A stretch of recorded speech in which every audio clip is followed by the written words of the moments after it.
எப்படியாவது இந்த கணவருடைய கட்சி ஜெயிச்சு வரணும்.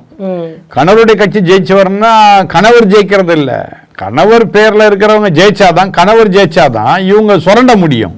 சுரண்டுவதற்கு இவங்க என்ன பண்றாங்க, இப்போ கோயில் கோயிலா சுத்துறாங்க. இப்ப நம்ம ஏற்கனவே துர்கா ஸ்டாலினை பத்தி நம்ம அவங்களும் அந்த கேஸ்ல மாட்டிருக்காங்க அப்படின்றத பத்தி நம்ம பேசணும். இப்போ கிச்சன் கேபினெட் வந்து இவங்க ஜெயிச்சாதான் கிச்சன் கேபினெட் வந்து வேலை செய்ய முடியும். நிச்சயமா நிச்சயமா வேற வழி இல்ல. அதாவது கிச்சன் கேபினெட்ன்றதை விட குடும்ப அரசியல், குடும்ப ஆட்சி நடத்த முடியும் கண்டிப்பா இவங்க ஜெயிச்சாதான். இல்ல மறுபடியும் அவங்களுக்கு அதிகாரம் வேணும், மறுபடியும் அவர்களை மக்கள் மதிக்க வேண்டும், குடும்பத்தில் உள்ளவர்களை மதிக்க வேண்டும், கட்சியில் உள்ளவர்கள் மதிக்க வேண்டும் என்றால் அந்த திராவிட முன்னேற்ற கழகத்தினர் ஜெயிக்கணும்னு சொல்லி அவங்க இப்போ எங்க தான் போறாங்க, மறுபடியும் கோயிலுக்கு போறாங்க. அந்த கோயிலை யார் அர்ச்சனை பண்றா? நல்ல தேர்ந்த அர்ச்சனை பண்றது யாரு? அந்த பூசாரி யாரு? ஐயர் தானே.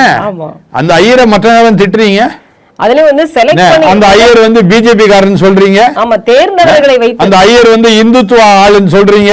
இப்போ அந்த இந்துத்துவ ஆளுகிட்ட மண்டிட்டு நிக்கிறீங்க, கையை நீட்டிக்கிட்டு. அசிங்கமா இல்ல உங்களுக்கு?